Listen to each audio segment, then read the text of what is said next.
இப்போ சீன அதிபர் ஜி ஜின்பிங்கோட அவர் பேசுனதாக இருக்கட்டும், எல்லாம் பார்த்தீங்கன்னா, எல்லாம் ஒரு பொதுவான கருத்துக்கள் தான். பரஸ்பர நம்பிக்கை, வர்த்தகத்தை மேம்படுத்துவது, எல்லையில் நம்ம பேசி தீர்த்து கொள்வது, இந்த மாதிரி ஒரு டிப்ளமேட்டிக்காக பேசுவாங்க இல்லையா? அதில் எந்த பெரிய ரிசல்ட்டும் இல்லைனாலும் அப்படி பேசி கொண்டது தான் சீன அதிபரோட.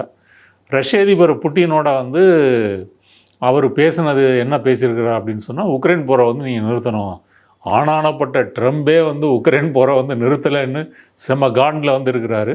இதில் மோடி சொல்லி புட்டின் கேட்பாரா? அதுவும் ஒரு டிப்ளமசியாக பேசிக்கொள்வது தான். அதன் பிறகு ரஷ்யாவிலிருந்து நிறைய ஆயுதங்களை நம்ம வாங்குகிறோம், க்ரூட் ஆயில் இம்போர்ட் பண்ணுறோம்.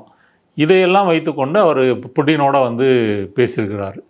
மொத்தமாக இந்த நாடு அதிபர்களோட இவர் புகைப்படம் எடுத்துக்கொண்டது, அவங்க இப்போ என்ன பேசுனாங்கன்ற அந்த பொதுவான கருத்துக்கள், இது மட்டும்தான் வெளியே வந்திருக்கே தவிர, ஆக்கப்பூர்வமாக ஏதாவது இந்தியாவின் நலனுக்கு இது பலனளிச்சிருக்குதா?